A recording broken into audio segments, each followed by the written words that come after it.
Monsieur Stéphane Ayotte, fallait pas prendre ma photo.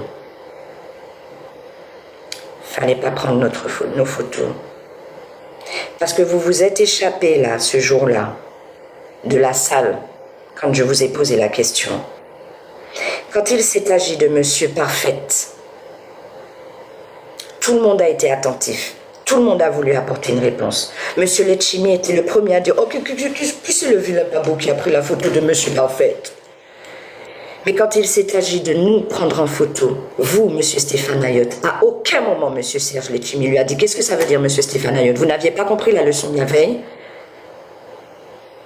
Au nom de la collectivité territoriale, je porte plainte contre vous parce que vous n'avez pas respecté les règles qu'il y avait et vous ne respectez pas le droit à l'image de ces jeunes Martiniquais qui se battent pour le peuple.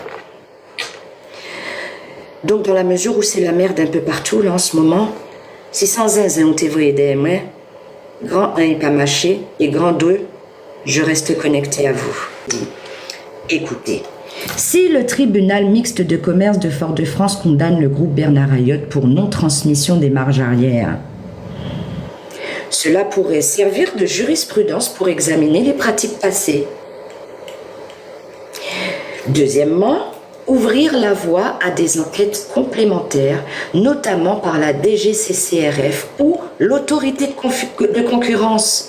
Bonjour la dite, bonjour à la petite dame. Troisièmement, déboucher sur d'éventuelles sanctions financières pour les périodes antérieures si une intention de dissimulation est prouvée.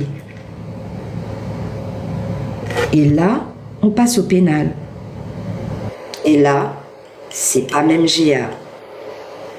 J'ai presque envie de dire que le tribunal mixte de commerce de Fort-de-France aurait très bien pu dire bon, je condamne, il n'y a pas de problème parce que c'est quand même mon champ de compétence. Je ne suis pas juge.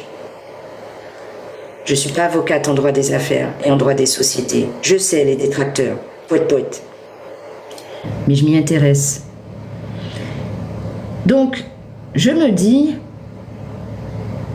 le tribunal de commerce aurait pu se dire bon, je juge à hauteur de ce que je peux juger. Mais par contre, il semblerait qu'il y ait des infractions pénales quand même, hein. Donc, monsieur le procureur, libre à vous. Quand même, parce qu'il faut la vérité à ce peuple. Parce qu'en attendant, quand on parle de sanctions financières, on n'oublie pas que c'est le consommateur qui fait la richesse de la grande distribution. Les boycotts nous le prouvent. S'il y a boycott, il n'y a pas d'argent. Donc c'est bien avec notre argent que ces gens-là ont établi leur richesse. C'est bien parce que nous sommes des consommateurs assidus que ces gens-là se font du fric sur notre dos. Donc ils nous doivent la vérité. Ce n'est pas un cadeau, la boîte de cassoulet. Ce n'est pas un cadeau, le tampon hygiénique. Ce n'est pas un cadeau, les couches et le lait pour les enfants qu'on n'arrive presque plus à acheter. C'est pas un cadeau qu'on nous fait, on paye.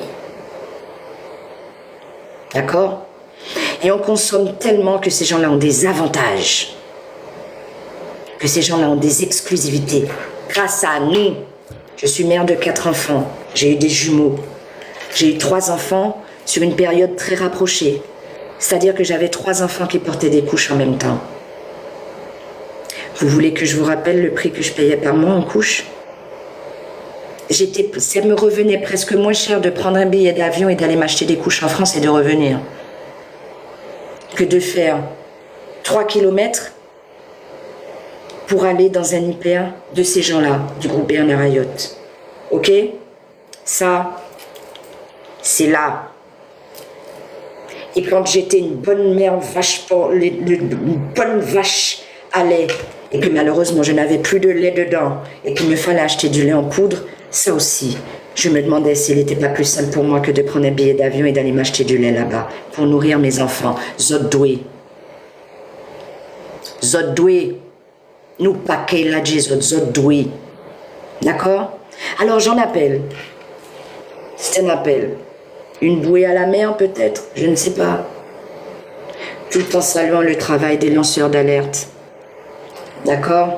Qui se sont levés parce qu'ils ont vu que le RPRAC à l'époque, d'accord, se battait pour une cause juste. Ils se sont levés, ils se sont dit, bon ben nous aussi, qu'est-ce qu'on peut faire? Très bien, super les gars.